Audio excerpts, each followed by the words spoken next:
What's up YouTube? Welcome back to my channel. My name is Maya Ame'rie and this is Cooking for Beginners with Meals by Maya, a 30-day series where I teach you everything you need to know to start your cooking journey in 2026. And in today's episode, episode 5, we are breaking down how to make the perfect rice. So let's get in the kitchen.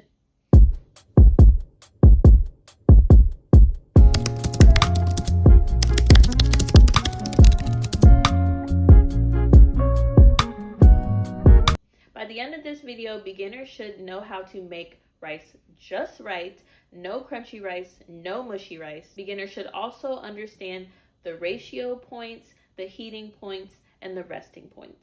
I'm also going to mention 3 beginner shortcuts that you can use if you're too lazy to use the stovetop. By the end of this video, you're also going to feel very confident about your rice because rice is the perfect side for any dish. First, you want to understand the different types of rice. The first type of rice is long grain rice. That can be white rice, that can be jasmine rice, or basmati rice. This rice gives a more fluffy type of texture. Then there's medium grain rice. Medium grain rice is going to be a little bit stickier than long grain rice. Then we have short grain rice. Sushi rice is short grain. Short grain equals stickier rice. Then we have brown rice, which is a more healthier option. However, with brown rice, it needs more water and more cook time. The textures change, but the methods pretty much stay the same no matter what rice you're cooking with. Now that you know all the different types of rice, let's get into the formula that you need to follow while you're cooking your rice. The standard ratio for rice is 1 cup of rice to 2 cups of water. If you're cooking with jasmine rice, I would recommend 1 cup of rice to 1 3/4 cup of water. As I mentioned, brown rice requires a little bit more water, so 1 cup of brown rice to 2.5 cups of water is key. However, if you start with that standard 1 to 2 ratio, you can add water as you go. Now we've got our types of rice and we understand the formula, so let's do a step-by-step on how to cook your rice. So the first step is to rinse your rice. Rinsing your rice is going to help remove some of that starch and also prevents mushiness. For step 2, this is optional. I like to toast my rice in oil or butter because this can add some flavor. Step 3 is where you would add your water, and if you'd like, you can add some salt just to give a little flavor here. Step 4, you're going to bring your water to a boil, making sure that your pot is uncovered at this point. Once your water is boiled, you're going to bring your pot to a low simmer and cover for about 12 to 15 minutes for white rice and 40 to 50 minutes for brown rice. For the next step, you're going to turn off your heat and let your rice rest for 10 minutes. Don't touch it. Let the steam finish doing its job. And for the last step, remove the cover and fluff your rice with a fork.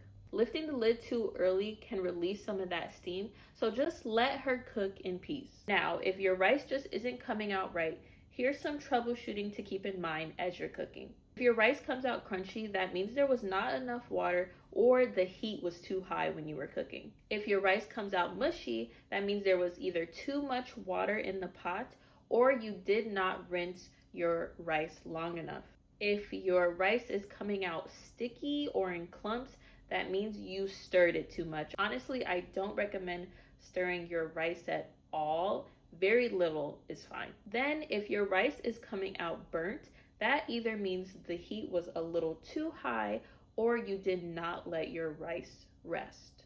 Now for the people who are just not getting it or just too lazy to cook at the stove, here are some beginner hacks that you can use. First is going to be the regular rice cooker. This is going to be that 1-to-1 ratio. In a rice cooker, you can add seasoning, butter. The cool thing about a rice cooker is that it turns off automatically, so you don't even need to watch it. Another hack is going to be an Instant Pot. This is also a 1-to-1 ratio. I would recommend using your Instant Pot to cook your rice if you are an overthinker when it comes to the stove. Lastly, a multifunctional air fryer can be used to make rice. If you have a rice setting, use that for cooking your rice. Personally, I do use my air fryer when I am cooking rice sometimes, just because I'm in a smaller kitchen and sometimes it's just quicker. Now, if you're making rice but you want to add a little bit of flavor, let's get into some flavor add-ins. Bouillon is a great flavor add-on. You can use chicken bouillon or tomato bouillon. I use tomato bouillon when I'm making more of my Mexican rice. You can also add some butter or some olive oil to enhance some of that flavor. Into the water, you can also add some garlic powder, some onion powder, some parsley,